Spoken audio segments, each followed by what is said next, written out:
지난주 거를 복습을 하고요. 오늘은 생명 파트만 진도를 더 나갑시다.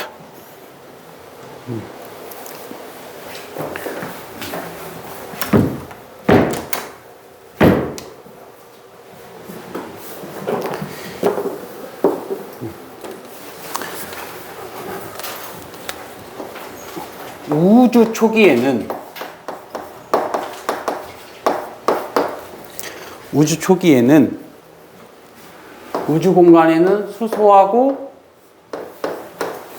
헬륨이 있었습니다. 3대 1의 비율로.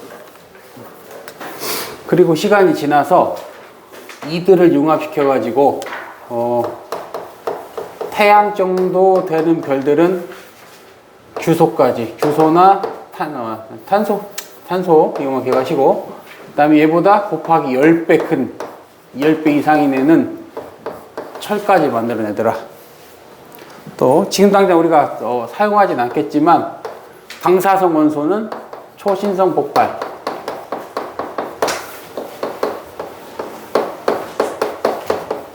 초신성 폭발에서 방사성 원소, 이것보다 무거운 방사성 원소,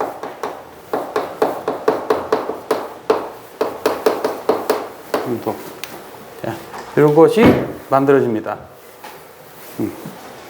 그래서 이러한 우주 초기의 원소의 자네들이 원시 지구를 만들었는데, 원소지구, 지구 전체에서는 중앙에 철질이 많기 때문에 철이 가장 많다. 지구 전체에서는. 지표에서는 가벼운 물질이 떠올랐을 거고, 산소 다음에 규소 또는 탄소, 이런 것들이 지각을 이루고 또는 생명체를 이루는 근본이 됐다 라고 보시면 됩니다. 기억해야 될 거는 지구 전체는 철이 많고 지각과, 자, 요거 지각과 지각과 생명체는 산소가 많습니다. 가장.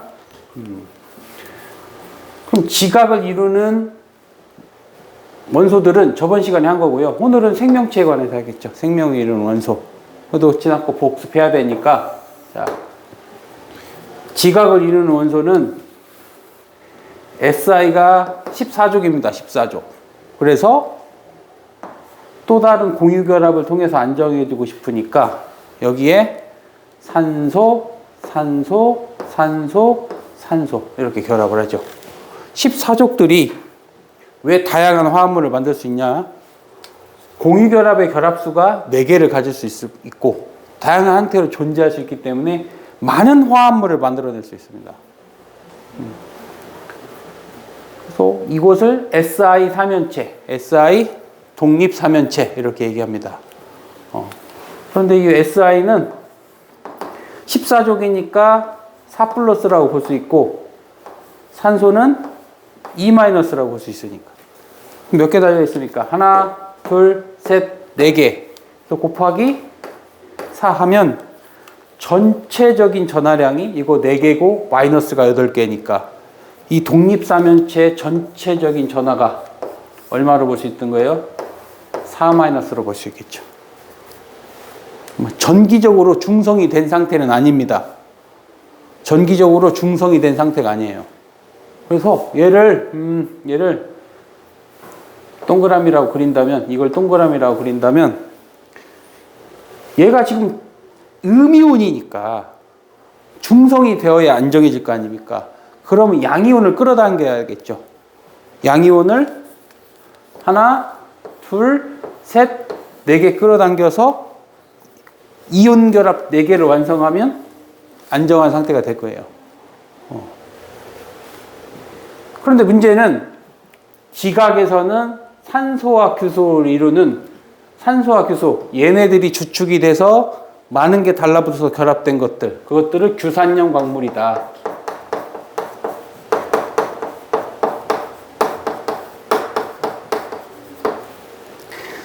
지구상에 가장 많은 게 규산염 광물, 90% 이상을 차지하고, 그 중에서 흔하게 볼 수 있는 것들이 조암 광물.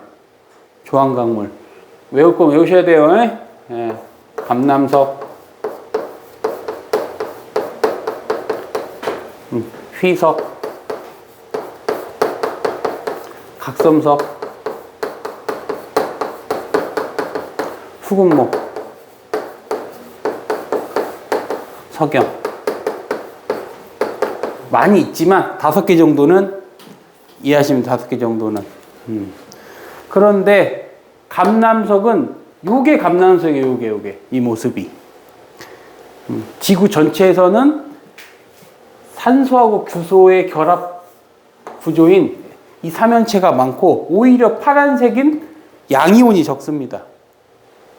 그래서 고온에서 정출되는 감남석은 이온결합, 이온결합, 이온결합, 이온결합을 통해서 안정한 상태로 있는 거예요. 자, 이거를 이제 앞으로 삼연체로 이런 식으로 그립니다. 이렇게. 얘는 정확하게는 지금 여기 하나 달라붙고 하나 이렇게 양이온들이 달라붙어 가지고 이온결합 4가지를 구성하니까 이온결합 4가지를 구성하기 때문에 얘네들은 특별한 방향성이라는 게 없습니다. 방향성을 지지려면 어느 쪽은 세고 어느 쪽은 약한 결합이 있어야 되는데 다 이온결합, 이온결합, 이온결합, 이온결합이니까 어디가 특정이 강하지도 약하지도 않죠. 그러니까 사방이 깨져버립니다. 그래서 이런 건 깨짐성이죠. 깨짐성. 얘는 깨짐이 나타나더라. 그런데 문제는 온도가 낮아지면서 독립삼연체는 여전히 많지만 이온결합시킬 이 파란색이 적어집니다. 적어지기 시작하는 거예요. 그러면 이제 어떤 모습이 되냐? 자, 그림으로 계속 이해해봐요.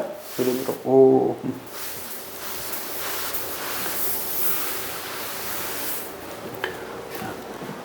그러면 휘석으로 가면서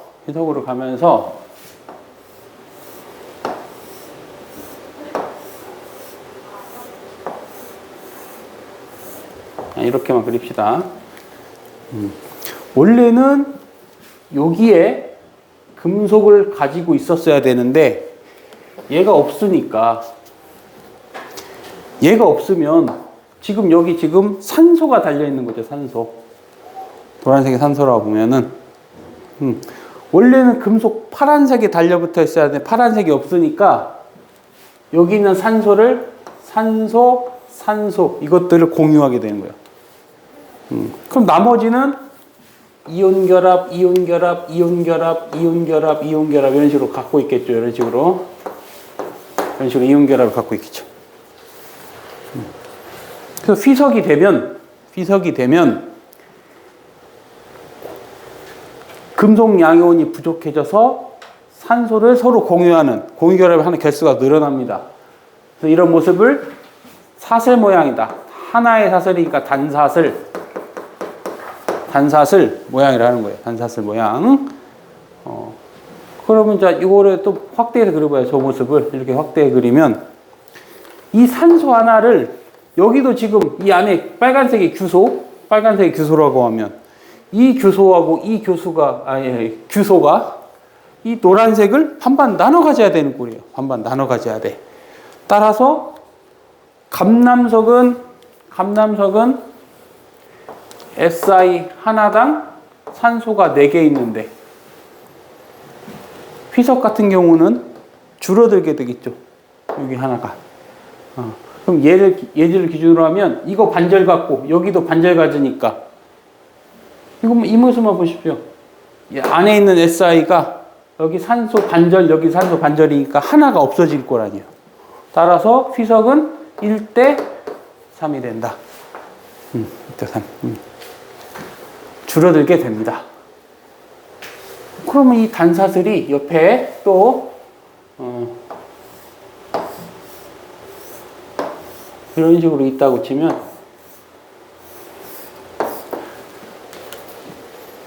이 단사슬은 중앙에 지금 이온결합을 가지고 있는 거예요. 이온결합과 이온결합 가지고 있으니까 딱 때리면 항상 이온결합 부위가 더 약해서 쪼개지는 거죠. 이렇게. 이렇게 둘러 다니는 거죠, 이렇게. 얘가 떨어져 나가는 거예요.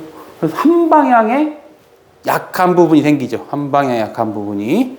그래서 이것들은 쪼개짐이다. 그래서 쪼개짐이다. 자, 이거를 그림으로 살펴보면, 그림을 살펴보면은,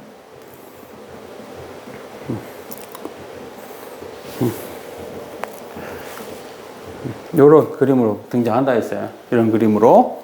우리는 그림을 보고, 단사슬이네, 휘석이네, 이런 것도 알아내면 됩니다. 이 그림을 요렇게도 그리고 요렇게도 나타내고, 뭐 이렇게 나타내기 어렵기 때문에 보통 이 그림과 이 그림을 나타내는 거예요. 학교 시험 문제를 뭐 칼라 사진을 넣을 수는 없잖아요. 아무리 시대가 흘러도. 그래서 요거 말고 요거하고 요걸로 주로 나타나는데 사슬 모양 되어 있죠. 여기서 지금 빨간색들은 지금 산소입니다. 산소. 그런데 이 삼연체 하나에 산소 2개, 여기 반반씩 가져가야 되니까 3개밖에 결합이 안 되는 거예요. 얘는 결합비가 1대3이고, 그래서 기둥 모양으로 쪼개지겠죠.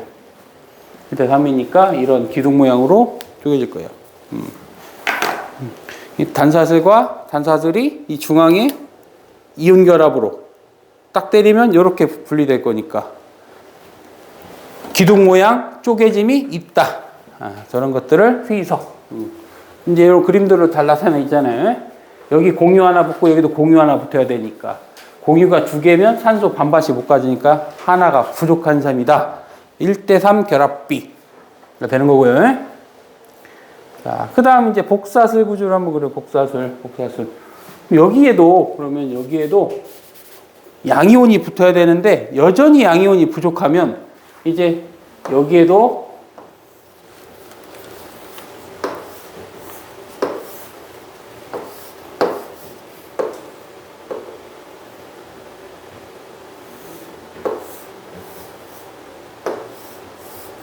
이런 식으로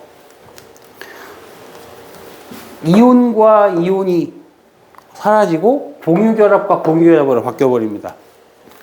부족하니까 양이온이 부족하니까 양이온이 붙을 자리에 공유결합수가 갖다가 달라붙어 버리는 거예요. 그래서 이 자체가 단단해져 버리죠. 이 자체가 단단해 버리고 이것도 이 한 덩어리와 이 한 덩어리 사이에 여기에 자, 파란색으로 하기로 했으니까 양이온 달라붙어 가지고 얘네 둘이가 달라붙을 수 있어요. 금속 결합으로, 이온 결합으로 달라붙습니다. 이온 결합으로.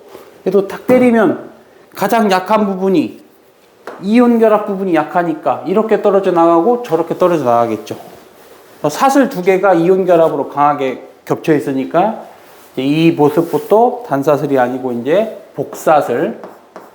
사슬이 2개 있다. 복사슬 구조라고 하죠. 복사슬 구조. 여전히 기둥 모양으로 쪼개진다라고 얘기해요. 쪼개짐이 있습니다. 한 방향으로 쪼개짐이 있다. 더욱이 이온 결합이 줄어들고 산소를 공유하는 공유결합수가 늘어나니까 SI가 규소가 가질 수 있는 공유결합수는 더 줄어듭니다. 더 줄어들어서 얘는 1대4, 1대3, 4대 11이 되네요. 4대 11. 뭐, 여기까지는 굳이 안 외워도 됩니다. 중요한 거는 이 정도. 아니면 얘 정도만 하면 되고, 이해해야 될 거는 이쪽으로 갈수록 이거는 4배, 3배, 2점 몇 배밖에 안 되잖아요. 줄어드는구나. 이게 중요한 거지. 숫자를 뭐 일일이 다 외운다. 필요하면 외워야겠지만 다 물어보지 않습니다. 굳이 뭐 이런 숫자를 물어보겠냐고. 봐도. 그래서 줄어들고 있구나. SI가 산소를 가질 수 있는 공유결합수가 점점점 줄어들고 있구나 라는 것을 알 수 있겠죠. 자, 이번에는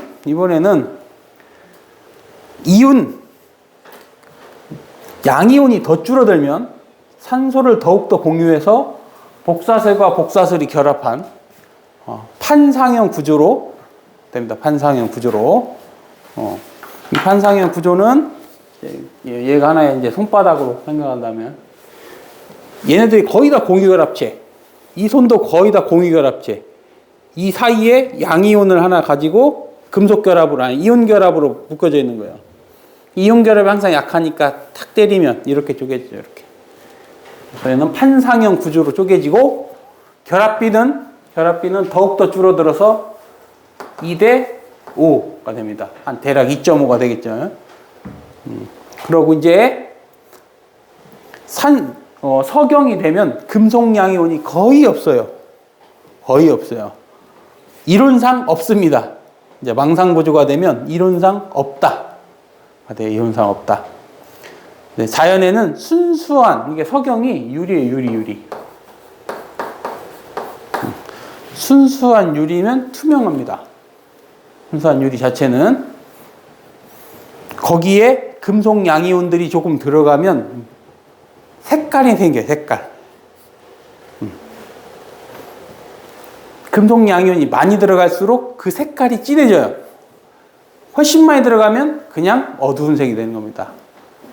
유리에 어느 정도 그 색이, 그 양이온이 섞여가지고 색깔이 입혀지면 그게 이제 비싼 값어치를 갖는 겁니다, 이제. 거기다 단단함까지 있다. 그럼 다이아몬드가 될 것이고요. 물론 결합 자체는 다르지만 이 유리 자체도 색깔이 독특한 거 뭐 여러 개 있어요. 뭐 나는 잘 모르겠는데 있어요. 얘는 결합비가 최종적으로 1대 2다. 점점 줄어들어서 된다. 그래서 저번 시간에 요걸 위주로 했습니다. 석영은 이 그림 보시면은 검정 게 SI고 빨간색이 산소니까 다 공유결합이잖아요. 보니까 전부 공유결합. 어느 한쪽이 약할 리가 없죠. 그래서 공유결합 자체는 강하기 때문에 강도도 세고 쪼개짐이 없이 그냥 다 깨져버립니다. 유리 깨짐이죠. 유리가 쪼개짐이 아니잖아요. 깨짐이지. 예. 그래서 그런 특성을 갖는다는 것을 알 수 있어요. 그래서 전체로 보면은 휘석, 각섬석, 흑운모, 석영 이런 구조를 갖습니다. 이런 것들 전부 다 규산염 광물이다. 규산염 광물이고 그물, 망상이라고 해요. 다른 말로 망상. 같은 용어입니다. 그물이나 망상이나 같은 용어예요. 판이나 층이나 같은 얘기듯이. 저번에 이거 문제들은 같이 풀었어요. 자, 그러면 이제 여기서부터 이제 해봅시다. 여기부터.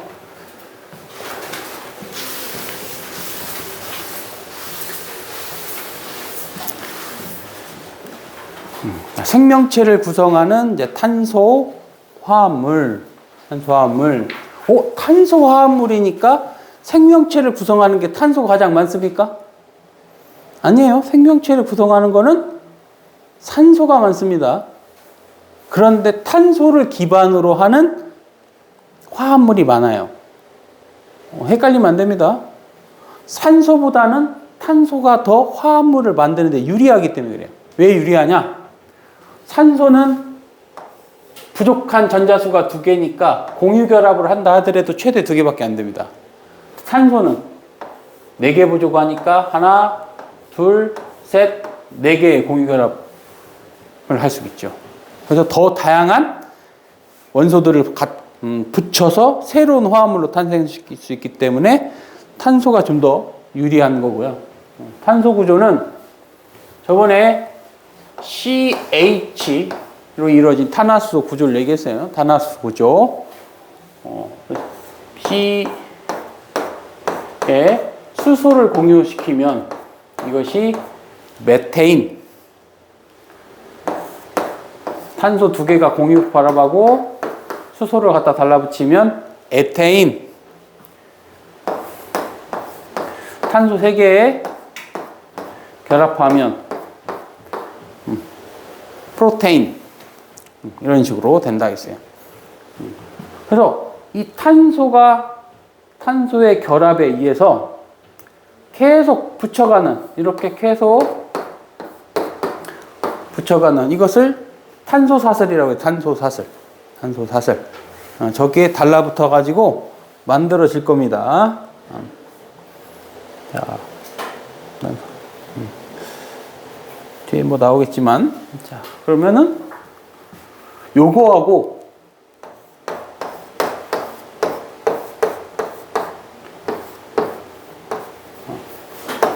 이거는 같은 건가요? 요거하고 요거 같은 건가요? 같아요, 틀려요, 이거는?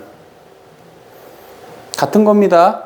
어떻게 계열하겠죠? 한복그리가 가능하면 똑같은 거다. 얘는 다릅니다. C, C, C, C, C. 이 한복그리 가능합니까? 안 되죠? 이렇게는 되는 데로 갈 수가 없으니까. 그래서 이거는 사슬 모양이라고 하고, 이거는 이 사슬에 곁가지가 하나 나왔죠. 가지 모양이라고 하는 거예요. 물론 지들끼리 이제 이렇게 연결해가지고, 탄소, 이런 식으로 만들려면은 이거를 고리 모양이라고 하고. 탄소는 14족이고 여러 가지 결합 자체를 다양하게 할 수 있으니까 다양한 물질을 가질 수 있다. 이게 이제 탄소화물의 기본적인 이야기입니다. 자, 그러면 우리 몸을 구성하는 사람의 몸을 구성하는 것들이 있겠죠. 사람의 몸을 구성하는 거. 자, 이 생명체의 구성 성분을 보면은 탄소하고 산소가 가장 많은데 중학교 걸 한번 기본 걸 한번 공부해봐요. 우리 몸을 구성하는 거와 구성하지 않는 게 있어요. 우리 몸을 구성하는 거. 탄수화물,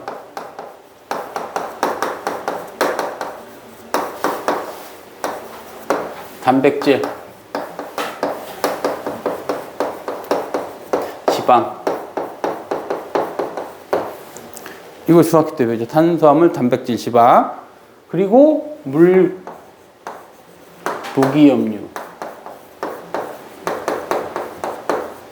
이런 것들이 사람의 구성 성분입니다. 이런 것들이. 자, 이거를 두 부류로 나눌 수 있어요. 이제 탄수화물, 단백질, 지방은 얘네들은 탄소 기반 화합물질이고 물과 무기염료는 탄소가 아니죠. 그래도 생명체를 이루는 것들은 우리 몸을 이루는 대다수가 요거 아니에요. 탄수화물, 단백질, 지방. 우리 몸을 이루는 것이. 사람의 대부분을 이루는 것들은 탄소 기반의 화합물이 이룬다. 이렇게 이해할 수 있어요. 그 중에서 이제 단백질을 해보는 겁니다. 단백질.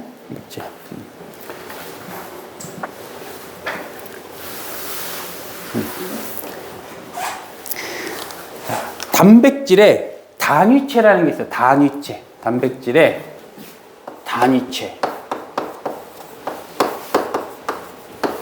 단백질의 단위체. 가장 기본 단위가 되는 것을 단위체라고 그래요. 그럼 다시 중학교 거 또 떠올립시다. 중학교 거. 단백질이 분해되면 뭐가 돼요? 단백질이 분해되면 폴리펩타이드. 1년 지나서 생각이 안 납니까? 중2 때 나오는데. 단백질이 분해되면 폴리펩타이드. 위에서 첫 번째 단백질이 소화가 됩니다. 위에서.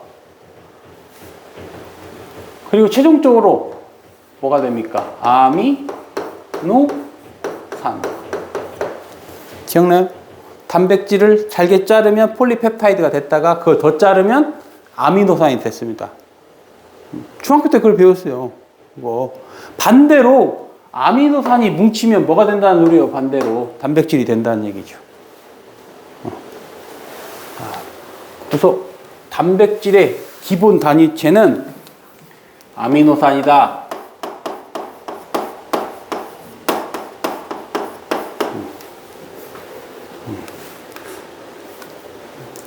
보니까 뭐 복잡하게 생겼네. 복잡하게. 사진은 저런 모습인데 복잡하게 이해할 거 없습니다. 우리는 단순하게 이해하면 되니까. 아무튼 단백질은 아미노산이고 단백질을 잘게 자르는 기본 성분은 탄소, 산소, 수소, 에다가 하나 더 있어요. 얘만 특이하게 질소가 들어갑니다. 얘가 그래서 질소 성분이 아미노기예요. 아미노기. 자, 뭐 그림으로 보면 되니까요. 자, 단백질, 탄소, 수소, 산소, 질소 여기 들어가는 거고요. 그다음에 지질. 지질이 그냥 지방 말하는 게 지방. 지방의 단위체. 기억납니까? 지방이 소화되면 최종적으로 뭐가 됩니까? 기억나? 지방이 분해되면 모노글리세리드, 지방산 플러스 모노글리세리드 그런 거 있었잖아요. 그럼 지질도 보니까 이걸 외우라는 게 아니고요. 지방도 다 뭘로 이루어졌어요, 보면은. 탄소 기반으로 여러 가지가 달라붙어서 됐죠. 단백질도 탄소가 중요하고, 지방도 탄소로 만들어진 거고, 밑에 보면 탄수화물 또한 탄소 기반 화합물이구나. 이런 모습을 알 수 있어요.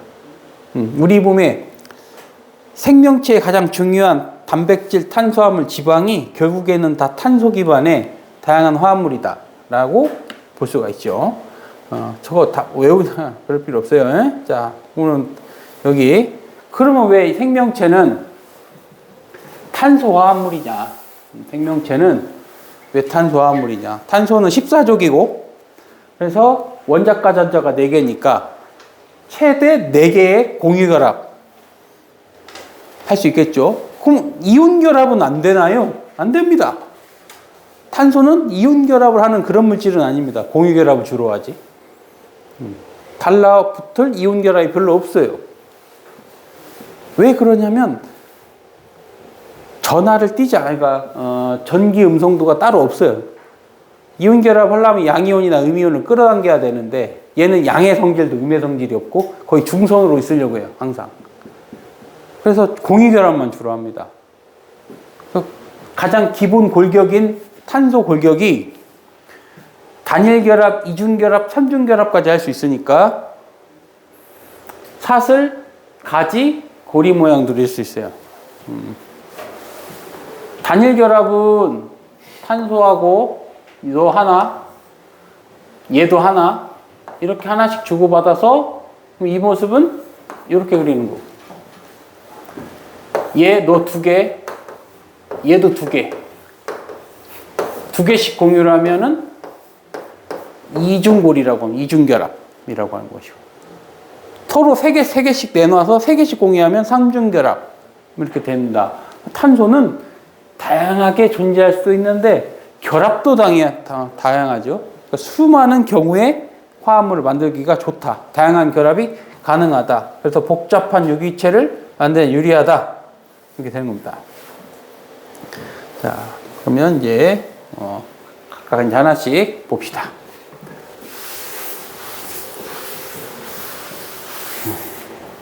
모든 생명체는 물, 탄소화합물, 무기염류 등으로 구분이 되는데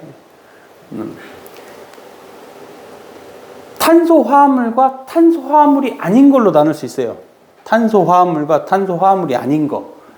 여기 적어놓은 게 탄소화합물입니다. 1, 2, 3번은 익숙하고 이미 4번만 처음 보죠.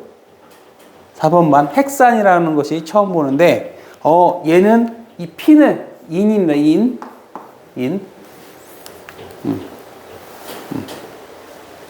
아무튼 얘네들은 중학교 때 본 겁니다. 얘네들은 다 탄수화물, 지질, 단백질, 탄수화물, 지방, 단백질 이렇게 하면 돼요. 그럼 탄소화합물이 아닌 게 뭐 있을까요? 지금 우리 몸 가장 많은 게 뭐 사람 몸에 가장 많은 거 물이죠. 물. 사람 가장 뭐 탄소화물 아니잖아. 물과 무기염류는 탄소 기반 화합물이 아닙니다. 탄소 기반 화합물이. 자, 그럼 두 번째 탄수화물, 지질, 단백질 중에서 우리가 가장 많이 뭘 먹어요? 가장 많이 먹는 거. 평소에 가장 많이 먹어요. 이 중에 뭘 많이 먹습니까? 탄수화물 많이 먹을 거 아니에요. 밥, 빵, 국수. 그럼 사람 몸에 탄수화물이 가장 많나요? 이거 기억나 이거? 중학교 건데 사람 몸에 탄수화물이 많습니까? 아니죠. 가장 많이 먹지만 가장 먼저 에너지원으로 쓰이기 때문에 몸에는 소량만 존재합니다. 탄수화물이 사람 몸에 많이 남아있으면 그 병입니다. 병. 어떻게 보면 당뇨라고 볼 수 있죠. 제대로 분해가 안 돼가지고. 탄수화물은 최종적으로 남으면 지방으로 바뀌어서 한마디로 살찌는 거죠. 이게 한마디로. 탄수화물, 지질, 단백질. 그래서 탄수화물은 가장 많이 먹지만 가장 소량으로 있고, 보니까 0.5%밖에 없잖아요. 이 셋 중에는 뭐가 많습니까? 그럼 탄수화물, 지질, 단백질 중에서는 단백질이 10%네요. 10%. 그랬더니 어떤 친구가 저는 지방이 더 많은데요. 물론 그럴 수도 있습니다. 근육은 없고 지방만 있으신 분도 있으니까 보통 사람이면 단백질보다 지방이 더 많으면 큰일 나죠. 그래서 중학교 때 익숙하게 본 것들, 여기서 이제 중요하게 할 거는 단백질만 질소를 가지고 있고요. 핵산은 인이라는 걸 갖고 있는데 하나씩 살펴보시면 됩니다. 자, 일단 탄소 기반이 아닌 물. 중학교 때도 나오면서 물은 약 66%를 차지하고 있는데, 자, 생명체가 물을 기반으로 해서 장점이 있습니다. 자, 물은 비열이 높으니까 체온 유지에 좋아요. 잘 식지도, 잘 데펴지지도 않죠. 또 물은 극성 분자를 띠기 때문에 산소와 H2O니까 이게 수소예요, 수소. 수소는 플러스 극을 띠고 산소는 마이너스 극을 띠는데 이것들이 완전하게 대칭성으로 있질 않아요. 예를 들면 CO2 같은 경우는 CO2를 그림으로 그려봅시다. CO2를 그리면은 C에 O 이렇게 그리는데 O. 얘네들은 서로 대칭성을 띄어서 전기 음성도를 남기지 않습니다. 중성이 되는 거예요. 얘네들은 대칭성이 좀 깨져 있어요. 그래서 지나가는 어떤 음이온이 있으면 얘하고 달라붙으려고 하고, 지나가는 양이온이 있으면 이쪽으로 결합하려고 해요. 그래서 극성 분자는 극성을 잘 녹여요. 자, 생각해 봅시다. 물은 극성이면 이온 결합, 대표적인 이온 결합이 Na 플러스하고 Cl 마이너스가 결합하는 거니까 이게 합쳐지면 소금이죠. 소금이 물에 잘 녹습니다. 왜 그러냐? 얘도 극성인데 물 분자 자체가 극성을 띠니까 얘하고 얘를 나눠버립니다. 근데 극성은 극성을 잘 녹입니다. 극성 분자를. 우리 주변에 극성 분자가 반은 차지할 테니까 물은 대부분의 것들을 잘 녹이게 되겠죠. 일반적으로 극성은 극성을 잘 녹이고 무극성은 무극성을 잘 녹여요. 무극성이 뭐가 있냐면 기름이 무극성이다. 기름. 자, 여러분 이제 딱 이제 인생의 고비가 한 게 있죠. 여러분들이 지금 고2 되면서 남학생이든 여학생이든 이제 신체 변화가 활발하게 일어나는데 몸의 변화가 문제가 아니라 생리 현상 같은 거. 그래서 이제 피부가 안 좋아지죠. 이제 특히 한 1, 2년 전만 해도 막 백옥 같은 피부를 하다가 갑자기 이제 안 좋아집니다. 그게 왜냐면 활발해져서 그런 거예요. 활발해져서 몸의 분비물들이 피부를 통해 나오는데, 자, 세안을 뭘로 해요? 세안을 비누로 하는데 우리 몸에 얼굴에 나오는 거 기름은 기름으로 녹여야 됩니다. 그러니까 비누는 기름인 거예요. 그래서 얘기죠. 세안의 원리가 이런 거예요. 몸에, 얼굴에, 피부에 기름이 이렇게 묻어 있어요. 그럼 물로 씻으면 안 씻겨지는 거예요. 물로 씻으면. 그래서 뭘 씁니까? 집에 있으면 폼 클렌징이라는 거 쓰죠. 비누하고 폼 클렌징 뭐 다른가요? 똑같아요.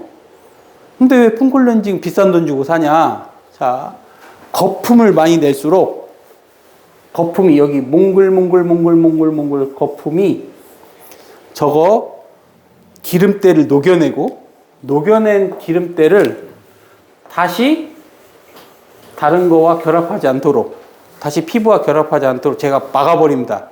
그리고 얘네들이 물을 통해서 쉽게 나가는 거예요. 그러니까 비누를 많이 바르는 게 중요한 게 아니고 거품을 잘 내서 해안하는 게 중요하겠죠. 남학생들 대충 씻지 말고 거품을 잘 내서 세안하셔요. 지금 관리를 잘해야 됩니다. 지금 아주 중요한 시기고. 첫 번째.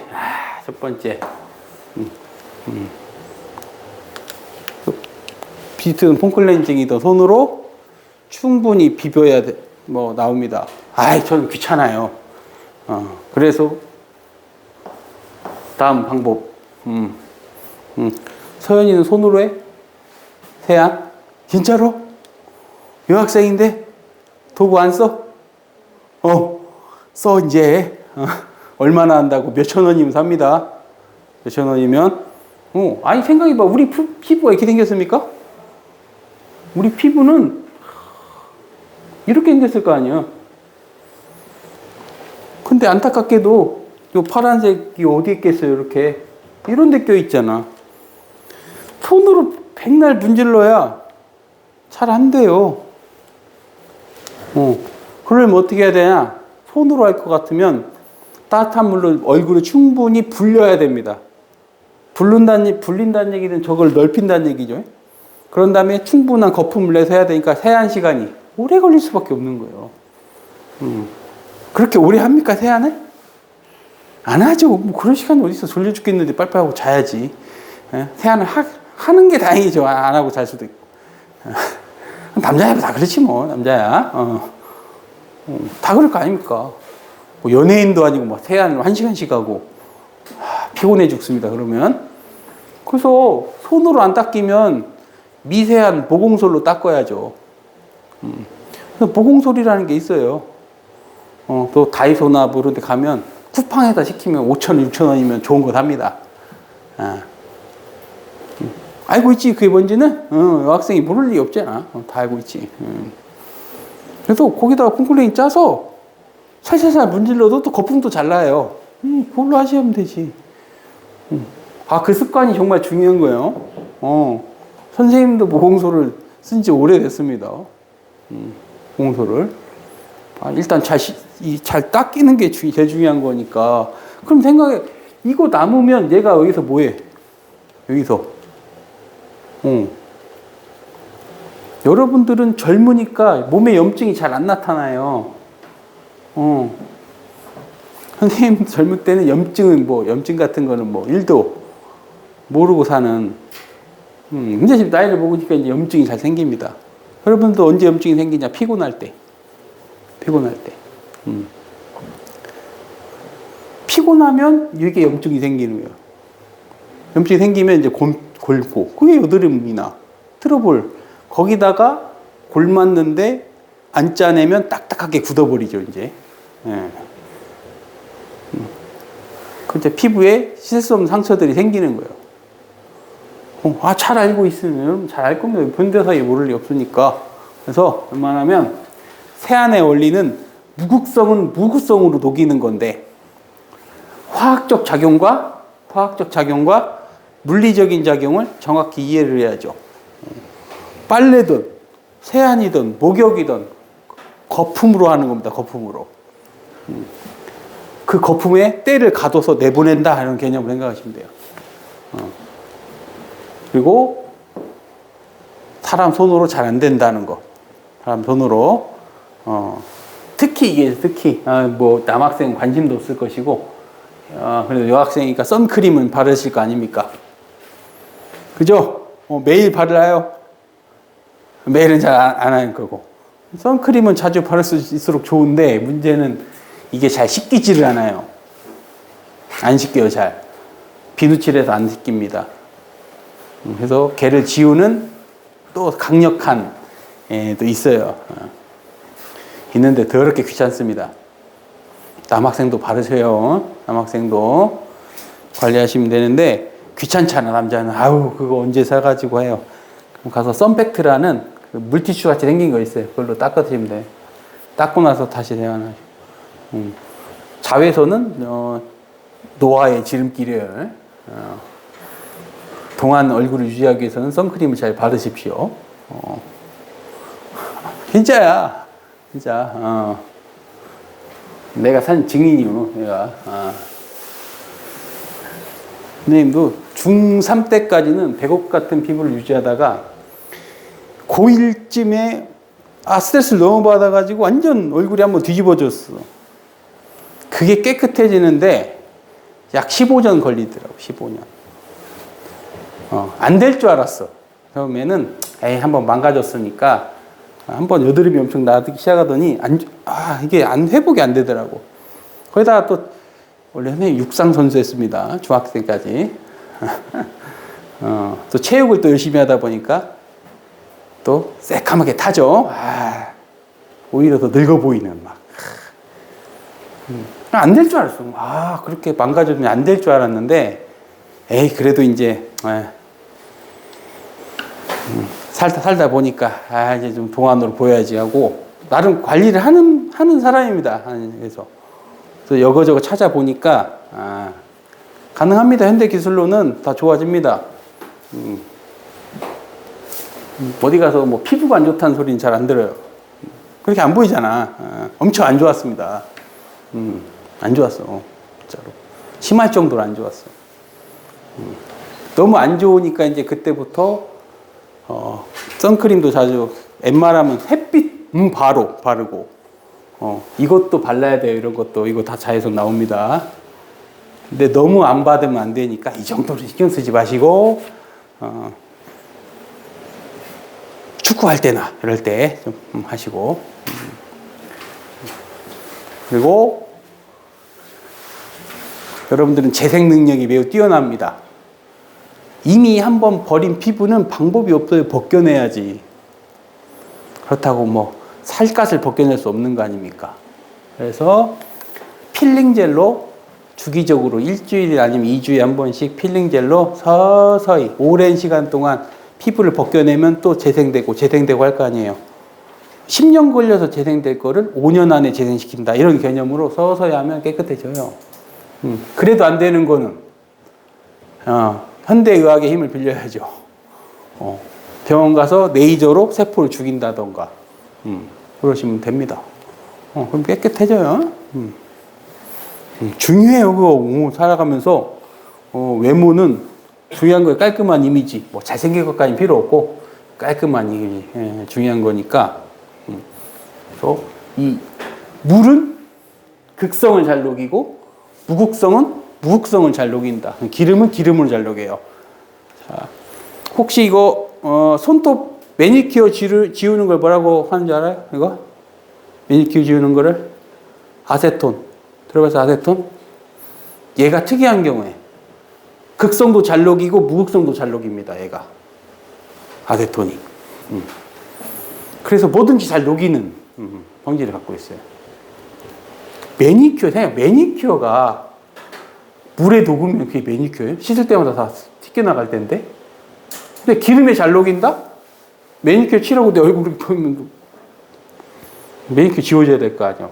그러면 얘는 무극성이나 극성이 잘 안 녹는 강한 성질을 갖고 있는데 그걸 녹여버린 성질을 갖고 있는 아세톤이 있어요. 아세톤은 더 잘 녹이는 겁니다. 그런 원래 아세톤 원리가. 그리고 무기염류는 뭐 중학교 때도 나옵니다. 소량으로 생리작용을 조절하는데 많이 먹어도 문제, 적게 먹어도 문제예요. 조금만 필요한데 아예 안 먹으면 문제가 생깁니다. 크게 여기서 이 단원에서는 무기염류가 중요한 단원이 아닙니다. 자체가 요게 중요한 거지. 탄소 기반 유기체, 탄소 기반 유기체. 자, 그래서 탄소 기반 유기체는 탄수화물, 단백질, 지방. 이제 지방은 지질이라고 할 거고, 핵산. 이 네 가지가 있습니다. 자, 모든 유기체의 기본 단위가 있어요. 유기체의 기본 단위. 그것을 단위체라고 하고, 단위체들이 모여서 중합체가 됩니다. 포도당이 모여서 엿당이 되고, 아미노산이 모여서 단백질이 되고, 이렇게 생각하면 돼요. 지방산 플러스 모노글리세리드가 모여서 지질이 되고, 이렇게 생각하면 됩니다. 자, 중에서 가장 중요한 핵심은 단백질과 핵산을 이해하는 게 여기서 가장 중요한 포인트. 왜냐하면 그것만 잘 모르거든. 배운 적이 없어요, 중학교 때도. 단백질과 핵산이 어떻게 됐다는 거는 여러분들이 배운 적이 없어요. 그래서 단백질 구조체를 한번 이해해 봅시다. 단백질은 아미노산이 기본인데 이 자체가 아미노산이에요. 아미노산. 자, 이름을 한번 알아봅시다. NH4, NH3, NH2. NH4를 암모늄이라고 해요. 암모늄.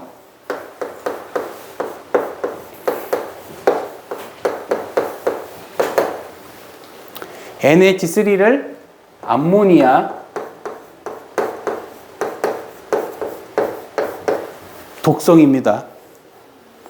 암모니아는 독성이에요. 그래서 간에서 암모니아를 뭘로 바꿔주냐면 NH2라고 하는 요소로 바꿔주는 거예요. 요소. 한국말로 하면 요소고 영어로 하면 그게 아미노예요. 아미노기. NH2 아미노기. 염기성을 갖습니다. 염기성. 여기 COOH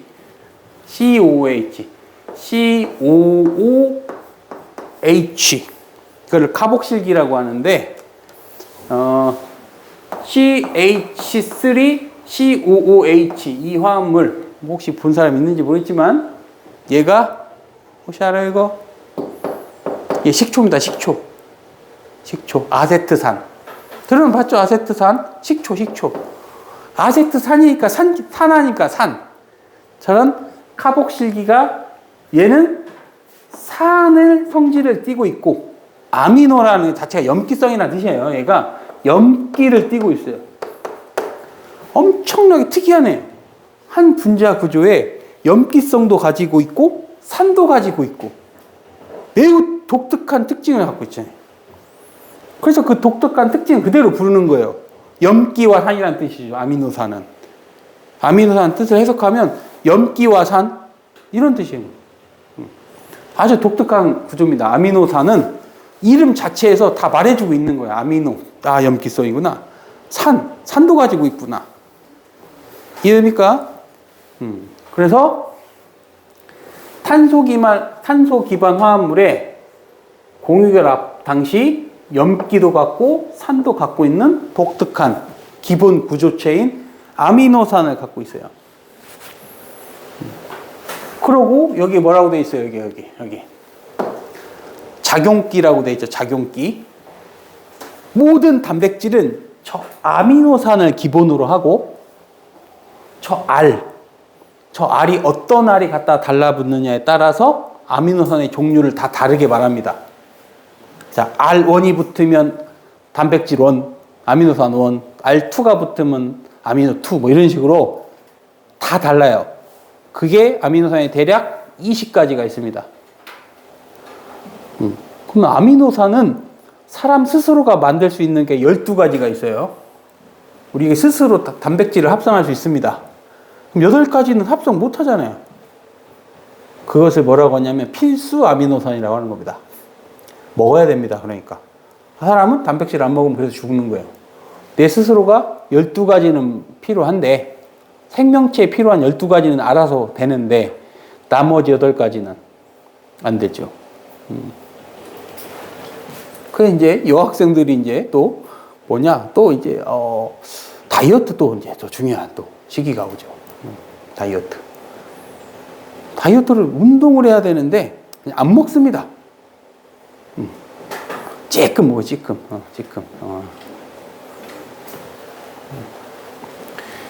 선생님 조카도, 친조카가 9명 있어요. 선생님 누나가 4명이나 있어요. 그 친조카 2명 중에 여러분 친구가 2이 있어요. 여학생 2이 있어요. 엄청 말랐습니다.